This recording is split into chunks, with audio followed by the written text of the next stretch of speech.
Washington, calling Counterspy.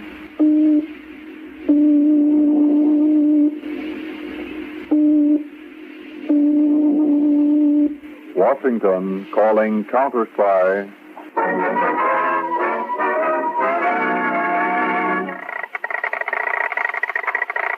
Harding, Counterspy, calling Washington. Harding, Counterspy, calling Washington.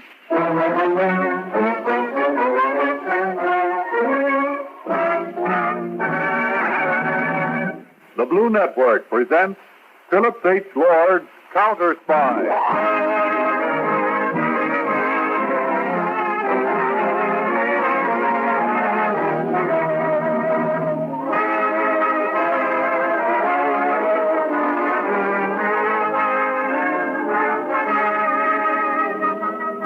Germany has its Gestapo, Italy its Dobra, and Japan its Black Dragon. But matched against all of these secret enemy agents are Uncle Sam's highly trained counter-spies. Visualize ace counter-spy of them all as David Harding.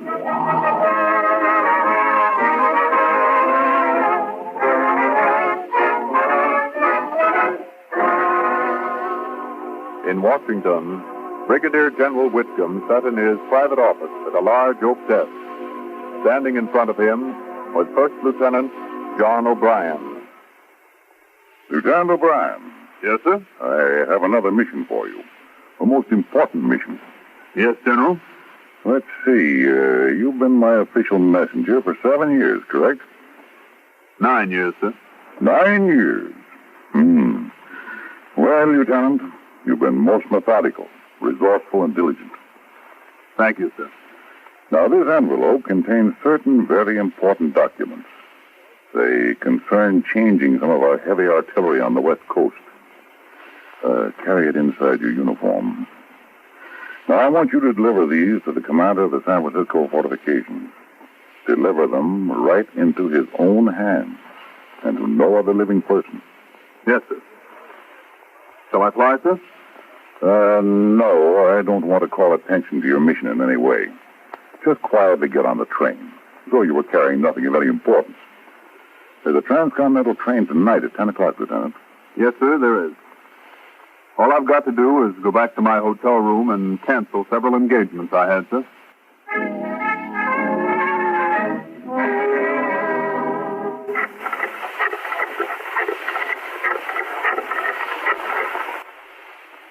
Hello? Hello? Oh. This is Lieutenant O'Brien calling. No, I can't take you to the theater tonight. No, I'm not fooling. Oh, a new dress? Honestly, I'm awfully sorry, but I've just received instructions to leave for San Francisco. Yes, San Francisco. Oh, I'll be back in about a week, and then I'll see you every night.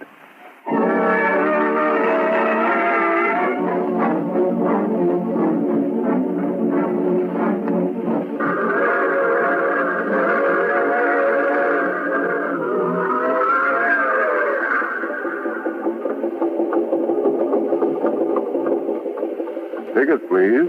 Oh, here, conductor. Oh, going to San Francisco, Lieutenant. Don't you want a berth in a sleeper? Got several vacancies. No, thank you. I guess I'll sit up. Oh, San Francisco's a long way to ride in the day coach. No, I'm used to it. Is the storm delaying us much? Well, let's see. Just midnight. Well, we're about half an hour late. Thank you. Well, Lieutenant, I hope you don't get...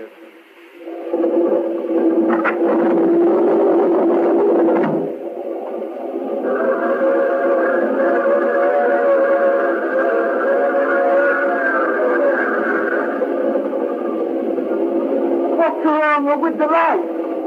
Why'd they go out? It may have something to do with the storm, madam. I'm afraid. It's so dark. Who are you? Take your hands off me. Oh.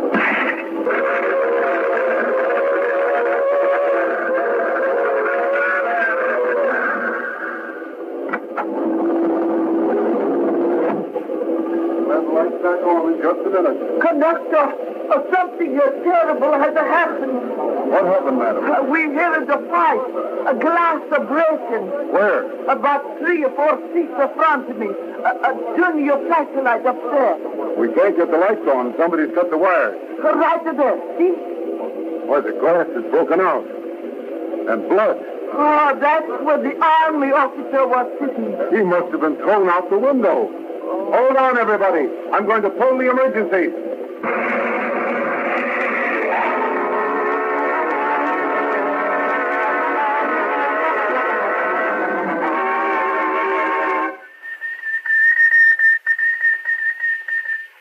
Calling in. G8. Calling in. Mr. Harding. This is Harding. Go ahead. We located place by tracks where Lieutenant O'Brien's body landed. There was a great deal of blood. We traced footprints from there 100 yards to the main road. Somebody had a car parked there. There were some tread marks of car in dirt beside road. Are you making plaster casts of footprints in the car tread? Yes, sir. They'll be ready by morning, sir. Good. Stand by for further instructions. Throwing O'Brien off that train was certainly a carefully planned job, Mr. Harding. Yes, David, it was no ordinary job. The only ones who knew about those plans being sent were the higher-ups. I bet every move Lieutenant O'Brien made checked carefully. This job has all the earmarks of a high-class, sophisticated plot.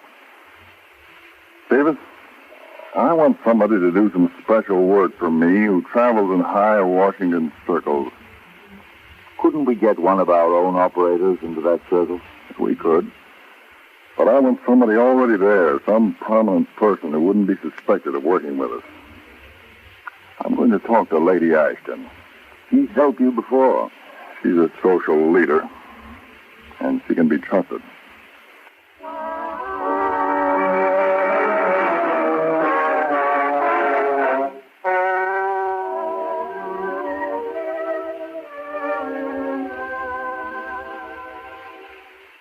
Now, Lady Ashton, I need a woman who's fairly young, beautiful, sophisticated, worldly, who travels in Washington's higher social set. I see. Have you anyone specially in mind, Mr. Harding? Yes. Norma Brayley. She's a French refugee. She's invited everywhere. She's continental. And very beautiful. You're sure this is all business, Mr. Harding? She is attractive. But if Miss Brayley would be willing to work with me and follow my instructions, she could be of great help. And you wish me to give a dinner so that you may meet her? Well, in Washington here, Lady Ashton, I'm often watched very carefully. I'd like to have the meeting appear to be a chance one. How about dinner Friday? I'll see that you meet Miss Brayley socially then. That'd be fine, Lady Ashton. I'll be there.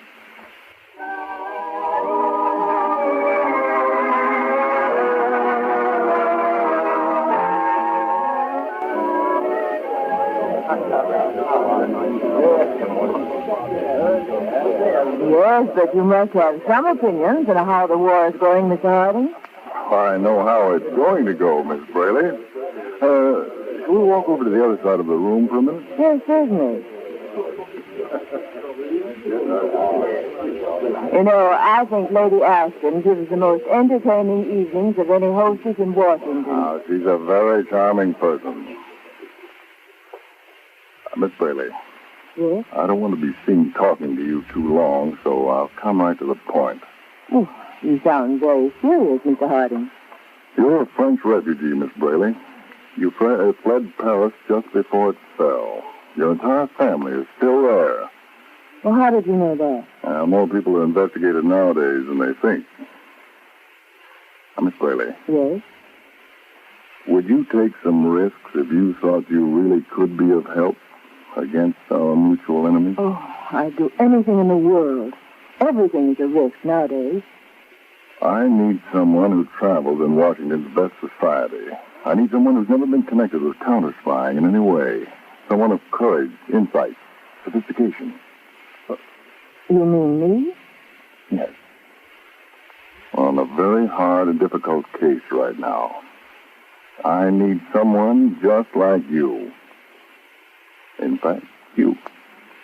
But I don't think I'm qualified for such an important undertaking, Mr. Harding. I've never had any training. You won't need any, Miss Braley. You'll do exactly as I tell you. And you really think I can help? Very definitely. Then I'll do anything you ask. It's the least I can do. You will be in danger. The ring I refer to has just murdered one Army officer.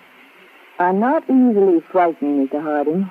I went through a good deal before I escaped to the United States. Then it's agreed. Now, I believe something very important is going to break later tonight.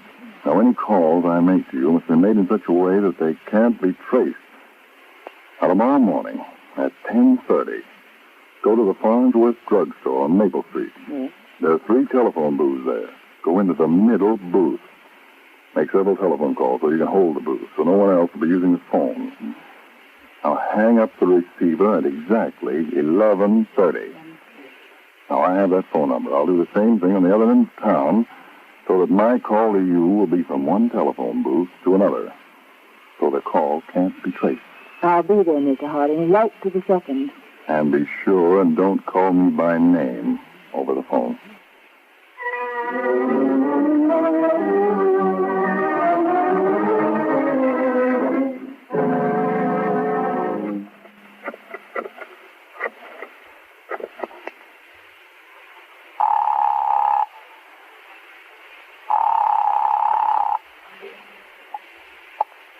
Hello? Who are you? I'm in a telephone booth by appointment for a call at exactly 11:30. Good. Now listen carefully. Sir Harold Palmer arrived late last night in Washington from Ontario, Canada. We've been watching him up there for over 3 months. He's not really of the nobility. We believe his credentials are false, but we've not been able to make sure. Yes? Now, this is the first time that Sir Harold has left Canada. And it's so close to that event which happened on the train 4 nights ago, we believe there may be some connection. I've arranged for Lady Ashton to give a ball on this coming Wednesday evening. Somehow it will be arranged so Sir Harold will be there. I want you to meet Sir Harold Palmer at that ball. Lady Ashton will introduce you to him. Flatter him. Get to know him. I'll do my best. You have a small automatic, one you can carry in your purse? Yes. Keep it with you at all times. That's all for now.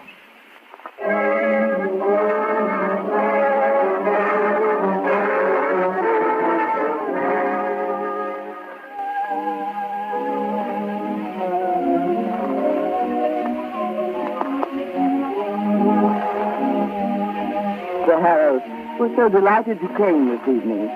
Very kind of you to invite me, Lady Ashton. I just come down from Canada. I'm really quite a stranger in Washington. Sir Harold, I want you to meet a guest of mine, Miss Braley. Oh, how do you do, Miss Braley? Good evening, Sir Harold. I've been admiring Miss Braley all evening, hoping I might have the opportunity of meeting her. There, Norma. Men gave up saying things like that to me years ago. Oh, no, they didn't, Lady Ashton. Will you dance this one with me, Miss Braley? I'd love to, Sir Harold. I've been admiring your dancing.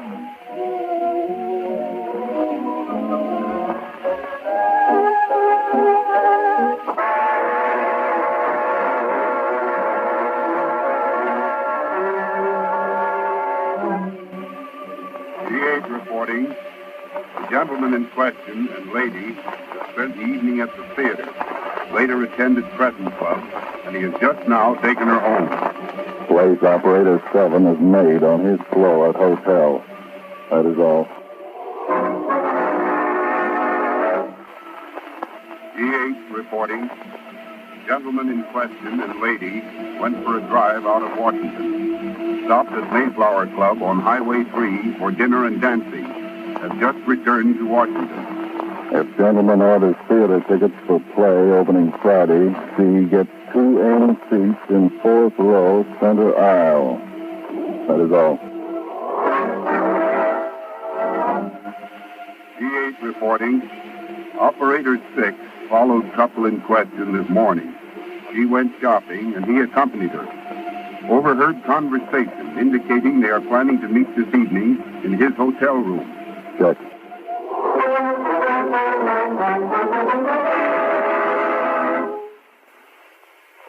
You know, Sir Harold, it is rather unusual in this country for a young woman to go up to the hotel room with a man, unless they're engaged or something.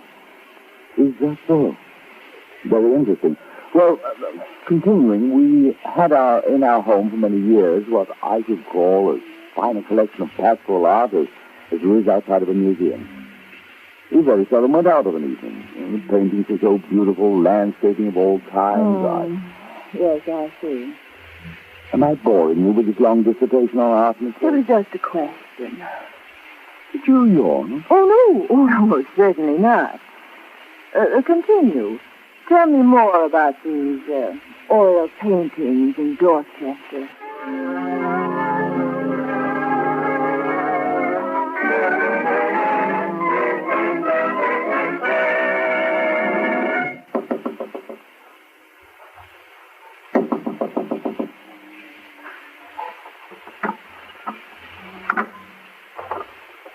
You shouldn't have come here. Well, come in.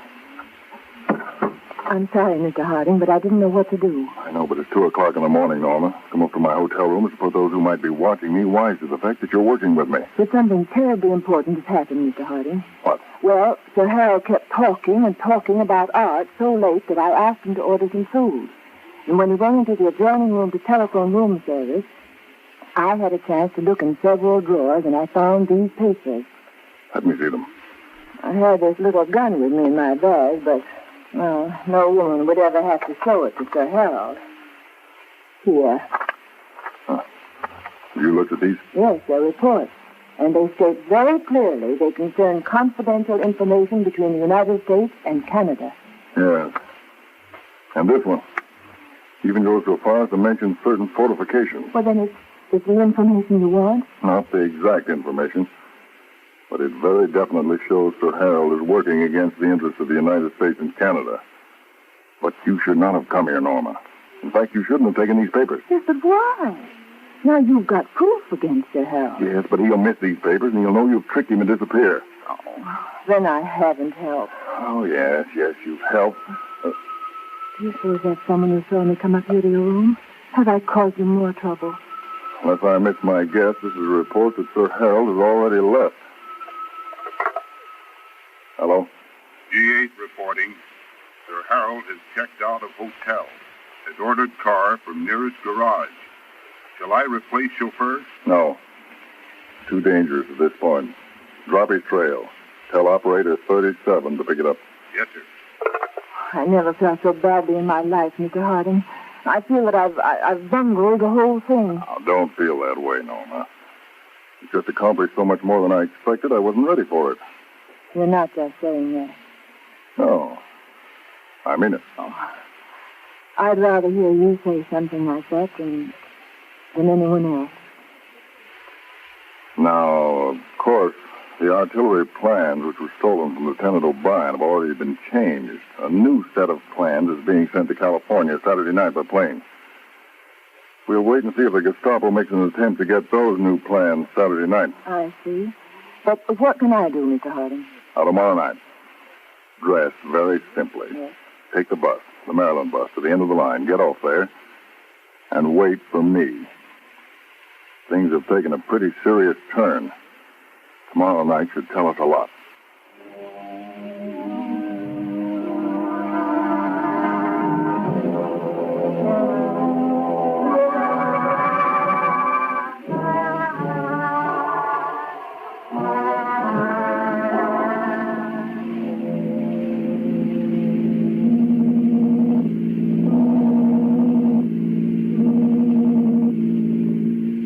Mr. Harding, can you tell me now where we're going? To a little farmhouse about 10 miles further down the road. Well, why are we going there? We have a shortwave listening set there. There's nothing near the farmhouse. The reception is excellent. And you still think I can be of help? Very definitely. Yes. But I can't tell how until we hear this shortwave broadcast tonight. See, every Tuesday and Saturday night, from 1:15 to 1:30 in the morning, there's a shortwave broadcast by a bootleg station to Germany. We've been listening in on it for several weeks. But who's doing the broadcasting? Gestapo agents. In fact, we'll both listen in tonight.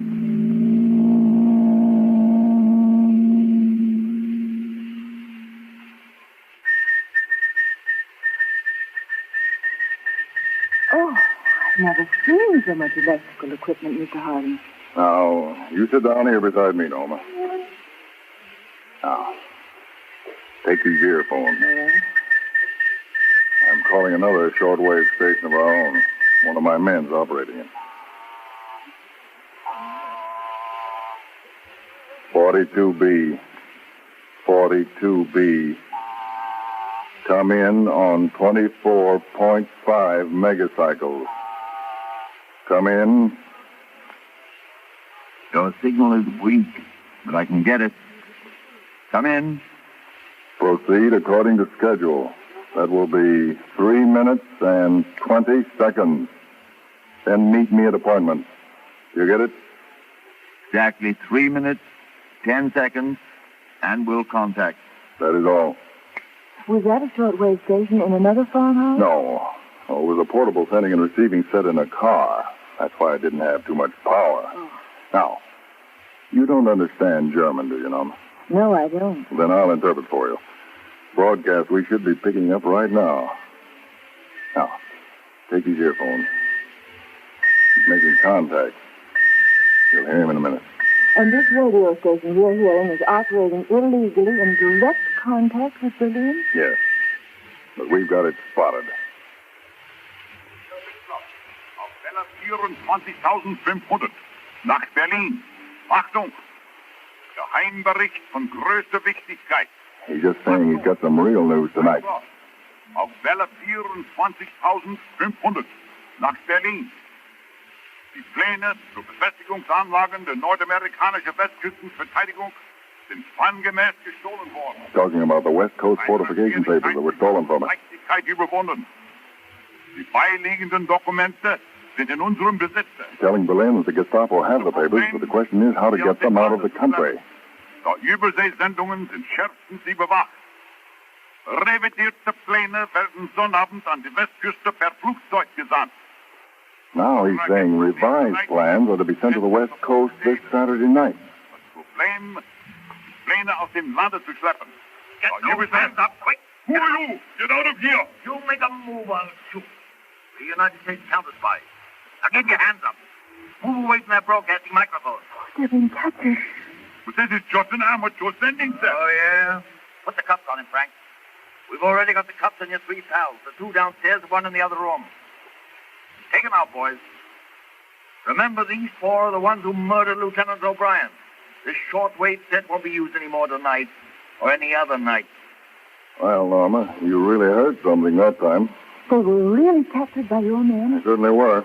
Right now, they're being taken away so fast they don't know what's happening. Yes, but how did it happen just right then? That was the message I sent out the first thing I came into this room. We had everything set.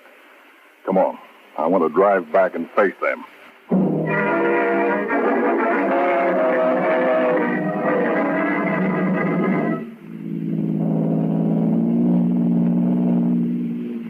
Where are we going now, Dave? We've got a place where we hide people like them away for a while. A prison? Well, sort of a private prison with their steel bars and escape-proof devices. That's what you mean. After that, it's the firing squad.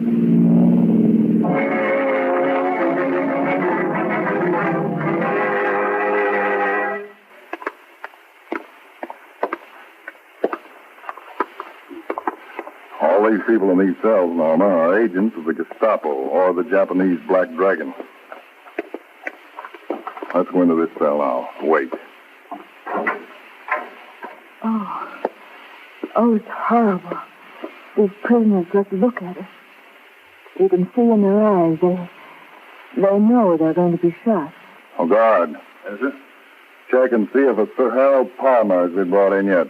If he has, bring him to this cell. I see. Here. Sit down in this cot, Norma. We may have quite a little wait. Dave, how did you catch Sir Harold? We'll let him do the dogging when he gets here. Norma, let me tell you something, because something very startling is about to happen. Lieutenant John O'Brien was a confidential messenger for the Army. On his last mission, he was murdered in a train while the lights were out. The window was broken, and his body thrown out. Sir Harold will be in just a minute, Mr. Harding. Oh, good. Well, Norma, we checked O'Brien's movements. Everything he did after he received those confidential instructions. O'Brien went back to his hotel room, and the only thing he did besides packing was to put in 5 telephone calls. 3 were calls to the Army Department, 1 was a call to his mother, and 1 was a call to a girl. We traced that call. It showed in the hotel records. We immediately started investigating that girl, and it gradually showed up that her background wasn't quite what she claimed it to be. In other words, she'd found out that Lieutenant O'Brien was a trusted government messenger. She'd become acquainted with him and started seeing a good deal of him. And when he telephoned her on this certain night and said he was going to San Francisco, she knew it must be on important business. And as he was a confidential government messenger, she knew he'd probably have the papers with him. So she passed the word on, gave orders for the 2 men to board the train, and after a little while cut the electric light wires in that car, murder O'Brien, throw his body off at a certain prearranged time. 2 other men in an automobile were waiting and carried his body away because they were afraid he might have important papers on his person. Well, were those men who were running the shortwave station the ones who murdered Lieutenant O'Brien? Yes. But they received their instructions from the woman to do it. The woman was the real murderer. Did you send for me, sir? Yes. I believe you know Miss Braley. Oh, yes, I've had that privilege. Sir Harold Palmer. That's right. Sir Harold to you, Miss Braley. But a counterspy to me, George Davis. He's a counterspy? Why, he's the Canadian you sent me to watch. He's the one I stole the papers from. And a very good job of stealing them you did, too. Miss Braley, you are under arrest by the United States government. Oh, no. No, I'll kill you. I'll kill myself. Take it away from her, Davis. While you were stealing the papers, Davis here was putting blank cartridges in the gun you had in your handbag. Killing comes pretty easy to you, doesn't it? You rat, you swine. I wasn't absolutely positive that you were the woman, Miss Braley, till we heard that broadcast tonight, and your spies passed on word about the revised fortification papers being sent to the coast Saturday night. Then I knew that you were the one we wanted, because that was just a made-up story, and you and I were the only 2 in the whole world who knew it. What are you going to do with me? You're very unobserving. You should have noticed that this is the woman's section. And half an hour before we arrived, this very cell was reserved for you. This is the place that you're going to stay. Come on, David. You can't do this to me. You can't do it. I'm a French refugee. Do you understand? I'm a French refugee. You're a French refugee right from Berlin. You never saw France in your life. We checked your family. They live on Connectenstrasse, Hamburg. No, you can't, you rat, you swiner. American is a swiner. He's about the most vicious spy we've taken in since the war started, Harding. I have a feeling she's responsible for a lot of important information leaking out, David. But one thing's certain, she won't get out.